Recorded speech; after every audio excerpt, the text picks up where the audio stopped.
Hello friends, welcome to universe classes. स्वागत है आपका एक बार फिर से यूनिवर्स क्लासेस में। इस वीडियो में हम बात करेंगे टीजीटी पीजीटी यानी कि टीजीटी टीजीटी केबीएस टीजीटी और पीजीटी के लिए।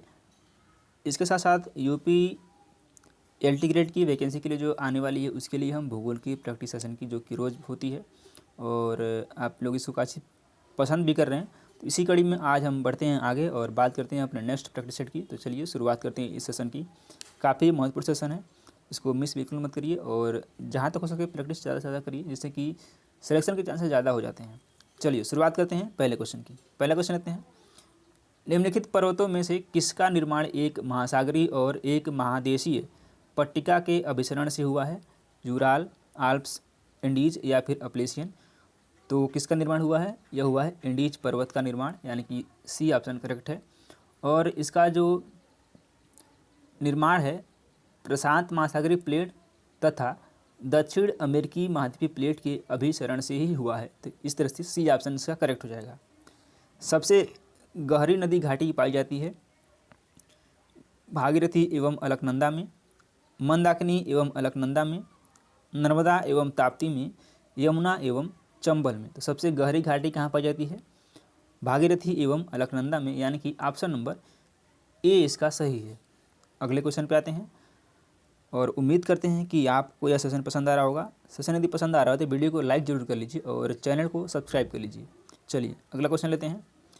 जलवायु का प्रकार एक तरफ है और एक तरफ दिया है उस मतलब कौन देश में है। विषुवत-रेखीय जलवायु ये कहाँ पे है? मानसूनी जलवायु ये कहाँ पे है? भूमध्य सागरीय जलवायु ये कहाँ पे है? और उष्ण मरुस्थलीय जलवायु ये कहाँ पर है? तो आइए देख लेते हैं। विषुवत-रेखीय जो जलवायु है यह कहाँ पे है? यह जावा में है। और मानसूनी जो जलवायु है यह श्रीलंका की है।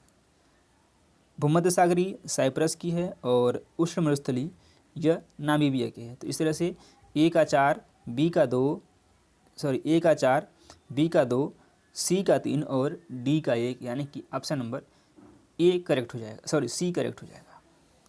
अगला क्वेश्चन लेते हैं। वर्ष भर समान उच्च तापक्रम तथा वर्ष भर समान उच्च वर्षा किस जलवायु प्रदेश की विशेषता है? मानसूनी जलवायु प्रदेश, भूमध्य सागरीय जलवायु प्रदेश, आर्द्र उपोष्ण जलवायु प्रदेश या फिर विषुवत-रेखीय जलवायु प्रदेश। तो यह कहाँ की विशेषता है? यह विशेषता है विषुवत-रेखीय जलवायु प्रदेश की, यानी कि डी विल बी राइट। अगला प्रश्न लेते हैं और थानथवेट का संशोधित जलवायु वर्गीकरण किस अवधारणा पर आधारित है? प्रभावी तापमान, वर्षण सूचक, संभावी वाष्पन पारश्वसन, संभावी वर्षण। किस पर आधारित है? यह आधारित है बिल्कुल संभावी वाष्पन पारश्वसन की। आप बिल्कुल सही सोच रहे हैं। इस तरह से सी ऑप्शन करेक्ट है। एक प्लेट की दूसरी प्लेट के नीचे खिसकने की प्रक्रिया को जाना जाता है अभिवहन, अवनयन, अभिसरण या फिर संवहन। तो आप बिल्कुल सही सोच रहे हैं, इसको बोलते हैं अवनयन, यानी कि बी ऑप्शन इसका सही है। निम्नलिखित में से किसे अंतर पर्वतीय पठार कहा जाता है? ब्राज़ीली, भारतीय, तिब्बतीय या फिर अरेबियाई। इसको कहते हैं तिब्बतीय पठार। सी बिल्कुल सही है। चलिए उम्मीद करते हैं कि आपको मज़ा आ रहा होगा। प्रायद्वीपीय प्रवाह सिद्धांत का प्रतिपादन निम्नलिखित में से किसके द्वारा किया गया है? Lothian Green, Wegener, Lord Kelvin, Lapworth एवं लव के द्वारा। यह किया गया है वेगनर के द्वारा। ऑप्शन नंबर बी करेक्ट है। निम्न में से कौन सा साक्ष्य महाद्वीपीय विस्थापन की पुष्टि नहीं करता है? पूरा चुंबकत्व, तापीय संकुचन, ज्वारीय बल या फिर सागरीय नीतल प्रसरण। तो कौन सा महाद्वीपीय विस्थापन की पुष्टि नहीं करता है? बिल्कुल सही, तापीय संकुचन, बी ऑप्शन करेक्ट है। चलिए अगले क्वेश्चन पे आते हैं और काफ़ी मज़ेदार क्वेश्चन है ये और अच्छा क्वेश्चन है। निम्नलिखित पर्वत श्रेणियों को उत्तर से दक्षिण क्रम में व्यवस्थित करना है। धौलाधर, लद्दाख, पीर पंजाल और जास्कर। ये बेसिकली कहाँ की श्रेणियाँ हैं? आइए सुबिल करते हैं। जम्मू कश्मीर में ट्रांस हिमालय के नाम से हिमालय के उत्तर में फैली हुई जो पर्वतमालाएं हैं उनको जम्मू कश्मीर में ट्रांस हिमालय के नाम से जाना जाता है। और ट्रांस हिमालय का जो उत्तर से दक्षिण क्रम है वह कौन सा है? कराकोरम, लद्दाख और जास्कर। तो कहाँ से कैसे क्रम है वो? जो उत्तर से दक्षिण यानी कि इधर से ऐसे जो है कैसे क्रम है इसका है? कराकोरम है, लद्दाख है और जास्कर है। इसको आप याद कर सकते हैं कलेजा से, यानी कि कराकोरम, लद्दाख और जास्कर। तो सबसे पहले क्या आएगा?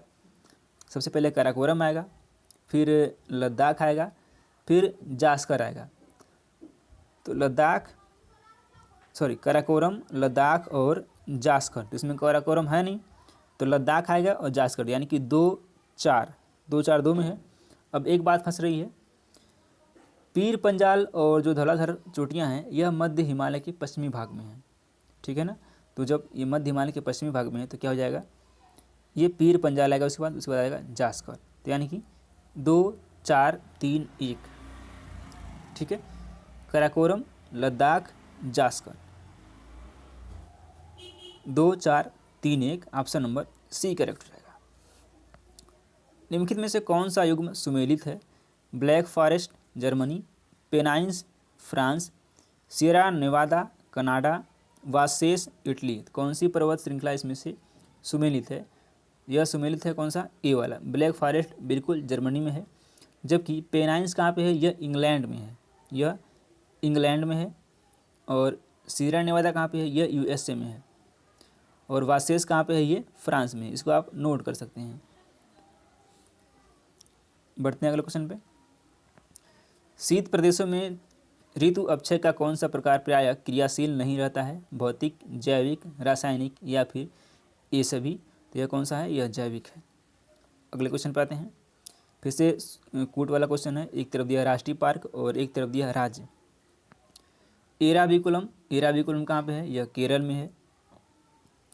बांदीपुर कर्नाटक में है। हेमिस जम्मू एवं कश्मीर में है। सिरोली मणिपुर में है। ए का 2, बी का 1, सी का 4। ए का 2, बी का 1, सी का 4, यानी कि ऑप्शन नंबर ए करेक्ट है। चलिए अगला क्वेश्चन लेते हैं। हिमालय में अल्पाइन जोन माध्य समुद्र से कितनी ऊंचाई पर मिलती है? 2000 से 3000 मीटर, 2000 से 3500 मीटर, 3500 से 4000 मीटर या फिर 3500 से 4500 मीटर। कौन सा है? ये हो जाएगा सी, ऑप्शन नंबर सी करेक्ट हो जाएगा। लेटराइट मिट्टी किसके कारण बनती है? अपरदन, अपक्षयण, निक्षेप या फिर निथारणा। तो यह मिट्टी बनती है अपक्षयण के कारण, यानी कि अपक्षय के कारण। ऑप्शन नंबर बी करेक्ट हो जाएगा।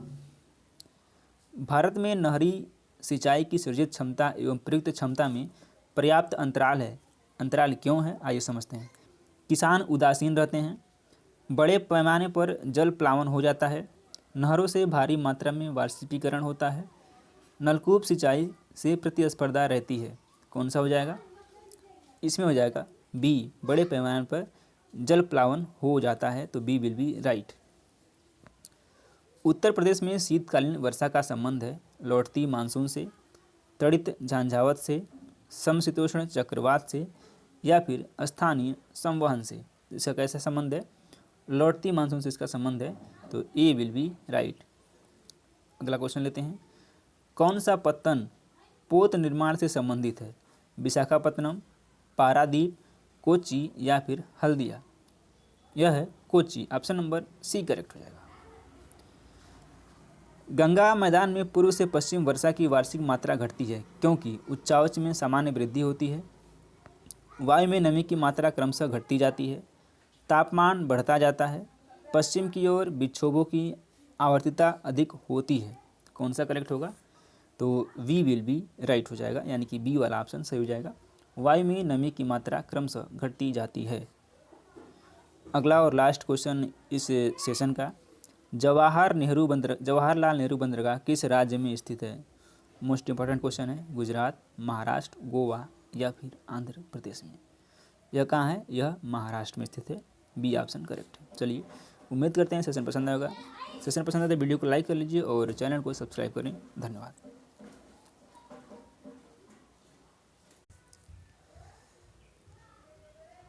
Hello friends, hi, welcome to universe classes. स्वागत है आपका एक बार फिर से यूनिवर्स क्लासेस में। इसमें हम बात करेंगे टीजीटी, पीजीटी और एलटी ग्रेड इसके साथ साथ केबीएस, टीजीटी और पीजीटी के लिए जो भूगोल का प्रैक्टिस सेट है उसके लिए यह सेशन रोज़ होता है। तो आप रोज़ सुबह में 10 बजे विजिट करें और इस प्रैक्टिस सेट को एंजॉय करें और इसके साथ साथ अपनी तैयारी को जांचें, परखें और फिर जहां आपको कमी लगे वहां आप उसको सुधार करें। चलिए, इसमें काफ़ी अच्छे क्वेश्चन हैं और इसको हम लोग कवर करने वाले हैं। इसके साथ साथ यदि इस क्वेश्चन की जहाँ आवश्यकता होगी वहाँ व्याख्या की जाएगी, तो आप पेपर और पेन जरूर लेके बैठें जिससे कि आप कुछ एडिशनल पॉइंट को नोट कर सकें। चलिए लेते हैं पहला क्वेश्चन। निम्नलिखित में से कौन सा प्रादेशिक विकास का एक सामाजिक सूचक नहीं है? प्रदेश में प्राथमिक पाठशालाओं की संख्या, प्रदेश में प्राथमिक स्वास्थ्य केंद्रों की संख्या, प्रति 1000 व्यक्तियों पर चिकित्सा कर्मियों की संख्या या फिर जनसंख्या में तृतीयक कार्यकर्ताओं की संख्या। तो कौन सा एक प्रादेशिक विकास का सामाजिक सूचक नहीं है? हो जाएगा डी, जनसंख्या में तृतीयक कार्यकर्ताओं की संख्या। ऑप्शन नंबर डी करेक्ट होगा। प्रादेशिक विकास के कुछ सामाजिक सूचक हैं जैसे प्राथमिक पाठशालाओं की संख्या, प्राथमिक स्वास्थ्य केंद्रों की संख्या, प्रति 1000 व्यक्तियों पर चिकित्सा कर्मियों की संख्या, उत्पादन का ऊंचा स्तर, रोजगार का ऊंचा स्तर तथा आय का ऊंचा स्तर। ये कुछ क्या है? यह सामाजिक सूचक हैं प्रादेशिक विकास के। तो डी ऑप्शन इसका करेक्ट है। चलिए अगला क्वेश्चन लेते हैं। आल्प्स पर्वत के उत्तरी ढाल के सहारे स्विट्जरलैंड में बहने वाली अस्थायी पवन है? चिनूक है, फान है, मिस्ट्रल है या फिर बोरा है? ये काफ़ी इंपॉर्टेंट क्वेश्चन है और यहाँ 4 क्वेश्चन है। यहाँ से जो इस 4 पवनें दी गई हैं वो इम्पॉर्टेंट है। तो इसको फान कहते हैं और यह जो है काफ़ी ज़्यादा प्रभाव डालता है स्विट्जरलैंड में। तो इस तरह से बी ऑप्शन इसका सही है। निम्नलिखित में से किसका निर्माण विवर्तनिक शक्तियों के परिणाम स्वरूप होता है? निलंबित घाटी, वी आकार की घाटी, रिप्ट घाटी या फिर अंध घाटी। तो किसका निर्माण होता है? यह होता है रिप्ट घाटी का, यानी कि सी विल बी राइट। भूकंप में देशांतर, अनुप्रस्थ और सतह तरंगे कहाँ उत्पन्न होती हैं? पृथ्वी के सतह पर केंद्र बिंदु में, पृथ्वी के भीतर केंद्र बिंदु में, पृथ्वी के भीतर ऊपरी केंद्र में या फिर पृथ्वी के सतह पर ऊपरी केंद्र में। तो कहाँ पर उत्पन्न होती हैं? यह उत्पन्न होती हैं पृथ्वी के भीतर केंद्र बिंदु में। तो बी ऑप्शन सही हो जाएगा। अगला प्रश्न लेते हैं। मुंबई में से कौन निर्यात प्रसंस्करण केंद्र नहीं है? मुंबई, कोलकाता, कांडला या फिर नोएडा। कौन सा नहीं है? यह कोलकाता नहीं है। तो बी ऑप्शन बड़े आराम से सही हो जाएगा। आते हैं अपने अगले क्वेश्चन पे। समय तथा दूरी बढ़ने पर अधिगम्यता यानी कि लागत घटती है, बढ़ती है, समान रहती है या फिर पहले घटती है फिर बढ़ती है? तो आप बिल्कुल सही सोच रहे हैं। यदि समय और दूरी बढ़ने पर अधिगम्यता यानी कि जो लागत है वह घटेगी या फिर बढ़ेगी, तो क्या हो जाएगा? वह घटती है। तो ऑप्शन नंबर ए करेक्ट हो जाएगा। रसायन सामग्री के आयात निर्यात वाला सबसे बड़ा बंदरगाह कौन सा है? कोचीन, विशाखापत्तनम, मुंबई या फिर दाहेज। कौन सा है? जो दाहेज है जो आयात निर्यात का सबसे बड़ा बंदरगाह है रसायन सामग्री के सेंस में। तो डी ऑप्शन सही हो जाएगा। निम्नलिखित में से प्रमुख मत्स्य उत्पादन क्षेत्र नहीं है पूछा गया है। उत्तरी पश्चिमी प्रशांत महासागर, हिंद महासागर, उत्तरी पश्चिमी अटलांटिक महासागर या फिर उत्तर पूर्वी अटलांटिक महासागर। कौन सा मत्स्य उत्पादन का क्षेत्र नहीं है? तो यह हो जाएगा हिंद महासागर। ऑप्शन नंबर बी करेक्ट हो जाएगा। गेहूं की उपज निम्नलिखित में से किससे संबंधित है? सेल्वास, लानोज, कंपास या फिर स्टेपी। तो इसकी उपज जो है किससे संबंधित नहीं है? वह है स्टेपी, यानी कि स्टेपी जलवायु। Option number D will be right. Terra rossa मृदा से कौन सी फसल संबंधित है? चाय, काफ़ी, गन्ना या फिर कपास। तो इसका जो आंसर हो जाएगा वह हो जाएगा बी, बड़े आराम से हो जाएगा, यानी कि कॉफ़ी। गेहूं की खेती किस मृदा से संबंधित है? चरनोजम मिट्टी, लाल मिट्टी, पाड़जाल मिट्टी या फिर जलोढ़ मिट्टी। तो जो गेहूं की कृषि होती है वह शीतोष्ण घास प्रदेशों में चरनोजम मिट्टी पाई जाती है, जो गेहूं फसल के लिए काफ़ी अच्छी मानी जाती है। तो इस तरह से क्या हो जाएगा? ए ऑप्शन करेक्ट हो जाएगा। ट्रांस कॉन्टिनेंटल स्टूवर्ट राजमार्ग किसको जोड़ता है? पश्चिम में पर्थ और पूर्व में सिडनी को, उत्तर में पोर्ट वीपा और दक्षिण में पोर्टलैंड को, दक्षिण में पोर्टलैंड पोर्ट हालैंड और पूर्व में ब्रिस्बेन को, या फिर उत्तर में पोर्ट डार्विन और दक्षिण में पोर्ट आगस्टा को किसको जोड़ता है? तो ट्रांस कॉन्टिनेंटल स्टुअर्ट राजमार्ग उत्तर में पोर्ट डार्विन और दक्षिण में पोर्ट आगस्टा को जोड़ता है। दैट मीन्स डी ऑप्शन सही है। जापान में इस्पात मिलें यानी कि मिलें जो होती मिल तटीय स्थानों की ओर क्यों स्थापित की जाती हैं? लौह अयस्क भंडारों की समीपता के लिए, स्थानीय बाजारों की समीपता के लिए, सस्ते श्रम की उपलब्धता के लिए, या फिर डी आयातित कच्चे माल तथा इस्पात निर्यातों की परिवहन लागत न्यूनतम करने के लिए।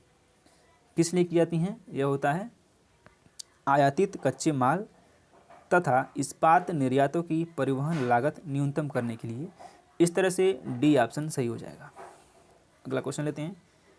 एक रूपतावाद का सिद्धांत किसने दिया था? कार्टन, डटन, हटन या फिर डाल्टन ने? तो एक रूपतावाद का जो सिद्धांत है इसको दिया था हटन ने। ऑप्शन नंबर सी करेक्ट हो जाएगा। इसका प्रतिपादन ये कहाँ के थे? ये स्कॉट्स के थे और वर्ष 1785 में दिया था। कब दिया था? 1785 में दिया था और यह स्कॉट की थी। इन्होंने बताया कि भूगर्भिक प्रक्रम भूगर्भिक इतिहास के प्रत्येक काल में समान रूप से सक्रिय थी, ये इन्होंने बताया था। अगला प्रश्न लेते हैं। किसने भूगोल को वर्णित करने के लिए कोरोग्राफी शब्द का प्रयोग किया था? We वारेनियस, A one Humboldt, E can't या फिर सी रिटर ने? यह क्या था? ई कांट ने, यानी कि किसने? इमैनुअल कांट ने। ऑप्शन नंबर सी सही है। चल जाती ढाल सिद्धांत यानी कि हाइड्रोलिक स्लोप थ्योरी किसने दिया था? सी डार्विन, ए गाडी, आर ई हटन या फिर सी ए कॉटन ने? यह दिया है हटन ने, आर ई हटन ने। तो सी ऑप्शन इस तरह से सही है। अगला क्वेश्चन लेते हैं। निम्नलिखित में से कौन समशीतोष्ण घास के मैदान हैं? कंपोज, लानोज, डाउन्स या फिर पंपास? पूछा जा रहा है समशीतोष्ण घास के मैदान इसमें से कौन कौन से हैं? तो ये हैं डाउन्स और पंपास, यानी कि सी विल बी राइट। चलिए अगले प्रश्न पे आते हैं। निम्न में से कौन अजैविक घटक नहीं है? नहीं है पूछा गया है। कार्बोहाइड्रेट, कार्बन डाइऑक्साइड, शैवाल या फिर सौर ऊर्जा? तो कौन से अजैविक घटक नहीं है? यह है शैवाल। इस तरह से सी ऑप्शन सही है। फिर से सूची को सूची 2 से मिलाना है। सूची में है एक तरफ दिया है घास के मैदान और दूसरी तरफ दिया है उसके क्षेत्र। स्टेपी कहाँ पे है? तो यह रूस यानी कि यूरोप में है। स्टेपी यूरोप यानी कि रूस की बात हो रही है। पंपास यह दक्षिण अमेरिका यानी कि अर्जेंटीना में है। दक्षिण अमेरिका, अमेरिका है, अफ्रीका नहीं है, ध्यान रखना है। डाउन्स ये तो पता है ऑस्ट्रेलिया में, और बेल्ट दक्षिण अफ्रीका में। ए का 3 है, बी का 1 है, सी का 4 है। ए का 3 है, बी का 1 है, सी का 4 है और डी का 2 है। इस तरह से बी बिल्कुल करेक्ट है। चलिए अगले क्वेश्चन पे आते हैं। निम्नलिखित में से कौन सा कथन सही है? उच्च पोषण स्तरों से श्वसन द्वारा होने वाला ऊर्जा ह्रास अपेक्षाकृत कम होता है। बी है उच्च पोषण स्तरों की प्रजातियां उपलब्ध खाद्य आपूर्ति के उपयोग में कम सक्षम होती हैं। सी है निचले पोषण स्तरों की तुलना में उच्च पोषण स्तरों में असमता कम होती है। और डी है आहार श्रृंखला युक्तितः लंबा होने का प्रयास करती है। इसमें डी वाला ऑप्शन जो है सबसे सूटेबल है, करेक्ट है। आहार श्रृंखला युक्तितः यानी कि युक्तितः लंबा होने का प्रयास करती हैं। इस तरह से सी बिल्कुल करेक्ट है। चलिए हम होप करते हैं यानी कि उम्मीद करते हैं कि सेशन आपको पसंद आ रहा होगा। सेशन पसंद आए तो वीडियो को लाइक कर लीजिए और अभी तक आपने सब्सक्राइब नहीं किया हमारे चैनल को तो सब्सक्राइब कर लीजिए। धन्यवाद।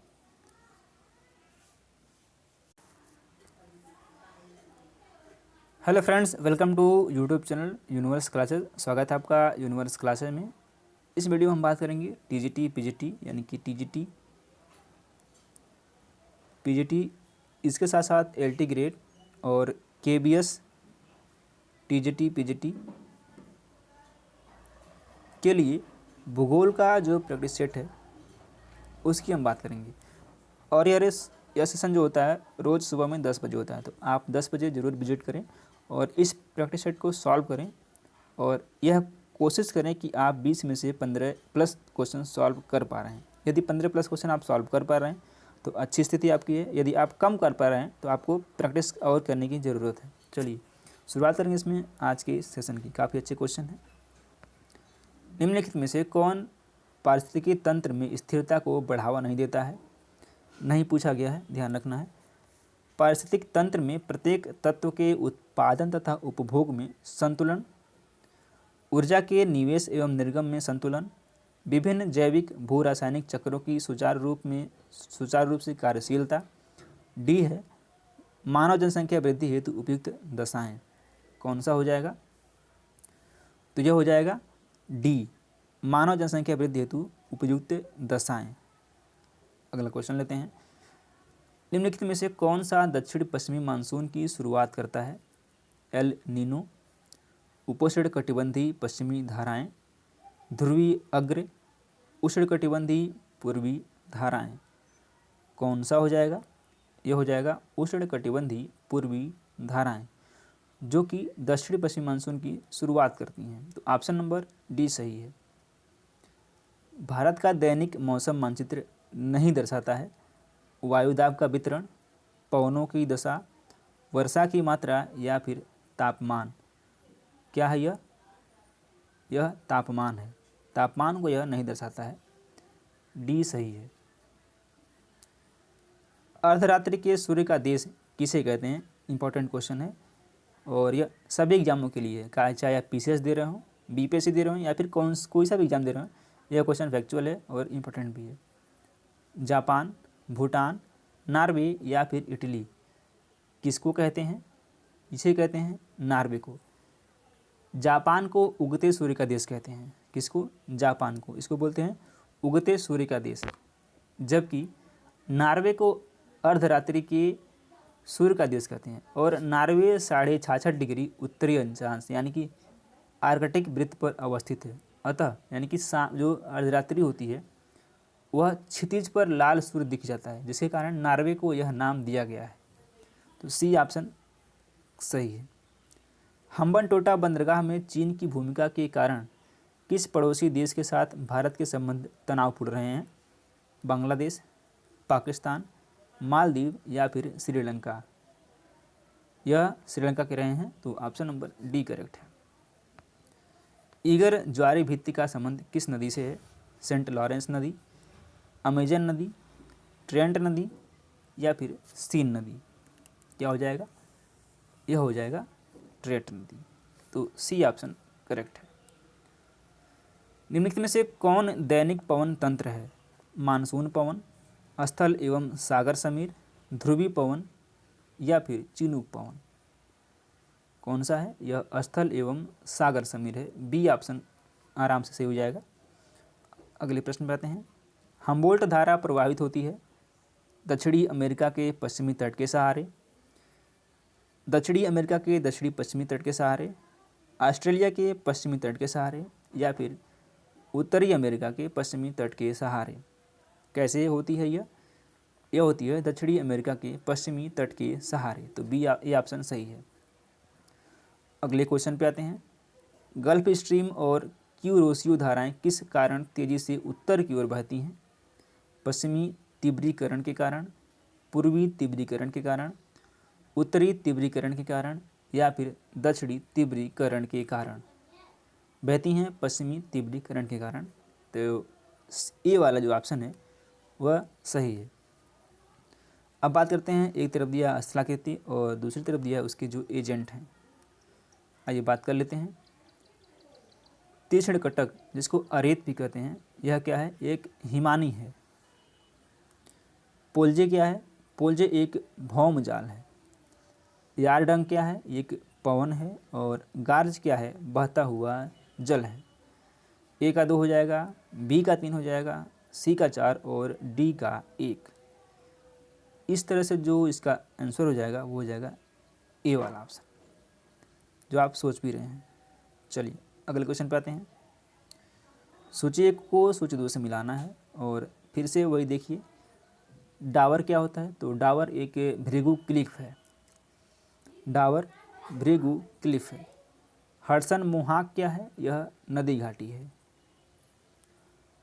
किलिमंजारो क्या है, तो किलिमंजारो एक पर्वत है जो कि स्थित कहाँ पे है, यह तंजानिया में है। बोलीविया क्या है, बोलीविया एक बेसिकली पठार है। ए का 3, बी का 1, ए का 3, बी का 1, सी का 4 और डी का 2। तो इस तरह से बी वाला ऑप्शन करेक्ट है। निम्न में से कौन सबसे नई पर्वत श्रेणी है, अन्नामलाई, अरावली, शिवालिक या फिर बिंद। सबसे नई पूछा गया है, तो सबसे नई पर्वत श्रृंखला कौन सा है, शिवालिक है। सी ऑप्शन करेक्ट हो जाएगा। हिमालय की उत्पत्ति कब हुई थी, तो हिमालय की जो उत्पत्ति हुई थी वह टर्शियरी युग में हुई थी। ये भी आपको ध्यान रखना है, पूछा जा सकता है, फैक्चुअल क्वेश्चन है। प्राप्ति अवस्था के आधार पर कौन सी स्थलाकृति अन्य से भिन्न है, डाइक, लैकोलिथ, सील या फिर परिपोषित। 53 की बात कर रहे हैं, यह क्या है, यह है परिपोषित हो जाएगा। तो डी वाला जो ऑप्शन है वह सही हो जाएगा। नदी के मोड़ों के अवतल किनारे के अपर्दन से निम्न में से किस स्थल रूप का निर्माण होता है, अधः कर्तित विसर्प, अंतर्गथित पर्वत स्कंध, वी आकार की घाटी या फिर क्षिप्तिका। 54 की बात कर रहे हैं, यह अधः कर्तित विसर्प हो जाएगा। तो ए वाला ऑप्शन जो है सही हो जाएगा। निम्न में से कौन सुमेलित नहीं है, श्रृंगपुच्छ हिमानी, गासी मरुस्थल, अवनमन कुंड नदी, ट्रोम्बोलो कास्ट। पूछा गया कौन सा सुमेलित नहीं है, तो यह जो हो जाएगा डी, ट्रोम्बोलो जो है यह कास्ट नहीं है। बाकी ये 3 क्या हैं, सुमेलित हैं। तो डी वाला ऑप्शन क्या हो जाएगा, धूमधाम से सही हो जाएगा। अगला प्रश्न लेते हैं। हवाई में मोना लाओ किस लिए प्रसिद्ध है, वर्ष 1950 से समुद्र तल में वृद्धि की मॉनिटरिंग के लिए, बोटेनिकल गार्डन के लिए, वर्षा की मॉनिटरिंग के लिए या फिर वर्ष 1957 में वायुमंडलीय कार्बन डाइऑक्साइड की निरंतर मॉनिटरिंग के लिए। 56 पे बात करते हैं, यह डी हो जाएगा। 1957 में, सॉरी वह 1975 है। 1975 में वायुमंडलीय कार्बन डाइऑक्साइड की निरंतर मॉनिटरिंग के लिए हवाई द्वीप में मोना लाओ प्रसिद्ध है। जो हवाई द्वीप का प्रमुख ज्वालामुखी है, ये 1975 है। डी वाला ऑप्शन जो है करेक्ट हो जाएगा। निम्नलिखित युग्मों में से कौन सा युग्म सही सुमेलित नहीं है, विसुवियस इटली में है, इरेबस अलास्का में है, कोटोपैक्सी इक्वेडोर में है और मोना लाओ हवाई द्वीप में है। कौन सा सुमेलित नहीं है, 7 की बात करते हैं। जो इरेबस है वह अंटार्कटिका में है, न कि अलास्का में। तो बी वाला ऑप्शन करेक्ट है। बाकी विसुवियस इटली में करेक्ट है, कोटोपैक्सी इक्वेडोर में है और मोना लोआ हवाई द्वीप में है। तो इस तरह से बी ऑप्शन इसका सही है। मोना लोआ एक सक्रिय ज्वालामुखी है, यूएसए का। आ भी गया क्वेश्चन, अलास्का का, इटली का या फिर जापान का। तो अभी आपने यदि ऊपर ध्यान दिया होगा तो कहाँ पे है, ये यूएसए में है। ऑप्शन नंबर इसका जो ए हो जाएगा वही करेक्ट हो जाएगा। अगले क्वेश्चन पर आते हैं। निम्नलिखित में से सबसे छोटा ग्रह कौन सा है, बुध, शुक्र, पृथ्वी या फिर मंगल। सबसे छोटा ग्रह पूछा गया है, यह बुध हो जाएगा। बुध जो है सौरमंडल का सबसे छोटा ग्रह है। और सबसे बड़ा ग्रह कौन सा है, सबसे बड़ा ग्रह बृहस्पति है। अगला क्वेश्चन, निम्नलिखित में से कौन सा ग्रह भोर का तारा और सायंकाल का तारा भी कहा जाता है, बुध, शुक्र, मंगल, पृथ्वी। तो हमें बताने की आवश्यकता नहीं है, यह शुक्र है, जिसको मॉर्निंग या इवनिंग स्टार भी कहते हैं। तो बी वाला ऑप्शन जो है भली धूमधाम से करेक्ट है। स्टेरॉइड बेल्ट किन ग्रहों के बीच स्थित है, बृहस्पति शुक्र, बृहस्पति अरुण, बृहस्पति शनि या फिर बृहस्पति मंगल। स्टेरॉइड बेल्ट यह स्थित है बृहस्पति और मंगल के बीच में। तो डी वाला ऑप्शन सही है। अगला प्रश्न और लास्ट क्वेश्चन इस सेशन का, ग्रहों के चारों ओर चक्कर लगाने वाले आकाशीय पिंड को क्या कहते हैं? तारे, निहारिका, उपग्रह या फिर क्षुद्र ग्रह। तो ग्रहों के जो चारों ओर चक्कर लगाते हैं उसको उपग्रह कहते हैं, तो सी वाला ऑप्शन करेक्ट है। और जो सूर्य के चारों ओर चक्कर लगाते हैं उनको कहते हैं ग्रह। तो ऑप्शन नंबर सी करेक्ट है। हम उम्मीद करते हैं सेशन आपको पसंद आ रहा होगा। पसंद आया होगा तो वीडियो को लाइक कर लीजिए और चैनल को सब्सक्राइब कर लीजिए। मिलते हैं कल, तब तक के लिए नमस्कार, जय हिंद।